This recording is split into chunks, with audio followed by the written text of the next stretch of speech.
జయశంకర్ భూపాలపల్లి జిల్లా గణాపూర్ మండలంలో వరి ధాన్యం కొనుగోలు కేంద్రాన్ని బుర్రకాయలగూడెంలో పాషిగడ్డ తాండా లక్ష్మీపురం తాండాలలోని అమ్మ ఆదర్శ పాఠశాల మరమ్మత్తు పనులను జిల్లా కలెక్టర్ భవేష్ మిశ్రా మరియు అడిషనల్ కలెక్టర్ తదితర జిల్లా అధికారులతో కలిసి ఆకస్మిక తనిఖీ చేశారు. ఈ కార్యక్రమంలో జిల్లా కలెక్టర్ భవేష్ మిశ్రాతో పాటు జిల్లా అడిషనల్ కలెక్టర్ మరియు జిల్లాలోని తదితర అధికారులు కూడా ఉన్నారు.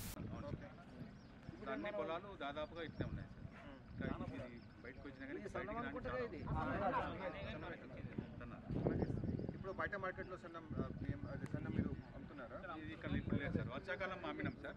వర్షాకాలం అమ్మినాము. వర్షాకాలం కొంచెం వచ్చింది కానీ ఇప్పుడు ఇప్పుడు యాసంగిలో ఆయన బయట అమ్మకపోతే మన దగ్గర అంతా ఎందుకు రావడం లేదు? రావాలి కదా కొంతమంది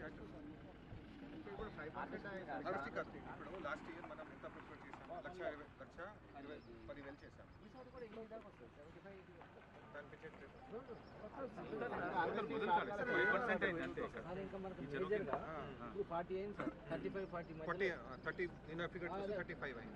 ఆల్రెడీ కొంత వచ్చేది 35 దాకా వస్తుంది. అసలు మేజర్ విలేజెస్ ఉన్నాయి సార్. ఈ గణపూర్లో 2,000 ఎకరం ఇప్పుడే మొదలైంది. ఇప్పుడు విషయం ఏంటంటే లాస్ట్ ఇయర్ మనకి మాన్సూన్ లేట్గా స్టార్ట్ అయింది. లాస్ట్ ఇయర్ అందరికి గుర్తుంటుంది.